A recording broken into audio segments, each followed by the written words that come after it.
آسمان کی قسم جس میں برج ہیں اور اس دن کی جس کا وعدہ ہے، اور حاضر ہونے والے کی اور اس کی جس کے پاس حاضر ہوتے ہیں، کہ خندقوں والے ہلاک کر دیے گئے، یعنی آگ کی خندقیں جس میں ایندھن جھونک رکھا تھا، جبکہ وہ ان کے کناروں پر بیٹھے ہوئے تھے اور جو ظلم وہ اہل ایمان پر کر رہے تھے ان کا نظارہ کر رہے تھے،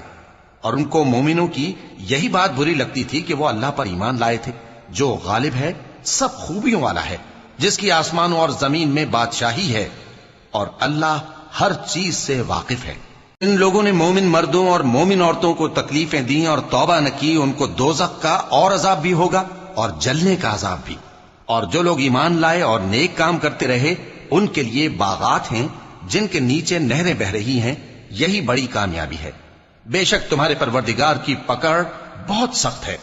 وہی پہلی دفعہ پیدا کرتا ہے اور وہی دوبارہ زندہ کرے گا، اور وہ بخشنے والا ہے، بہت محبت کرنے والا ہے، عرش کا مالک، بڑی شان والا، جو چاہتا ہے سو کر ڈالتا ہے۔ بھلا تم کو لشکروں کا حال معلوم ہوا ہے، یعنی فرعون اور سمود کا؟ اصل بات یہ ہے کہ کافر مستقل جھٹلانے میں لگے ہیں، جبکہ اللہ بھی ان کو ہر طرف سے گھیرے ہوئے ہے۔ یہ کوئی معمولی کلام نہیں، بلکہ یہ قرآن عظیم الشان ہے، لوح محفوظ میں لکھا ہوا۔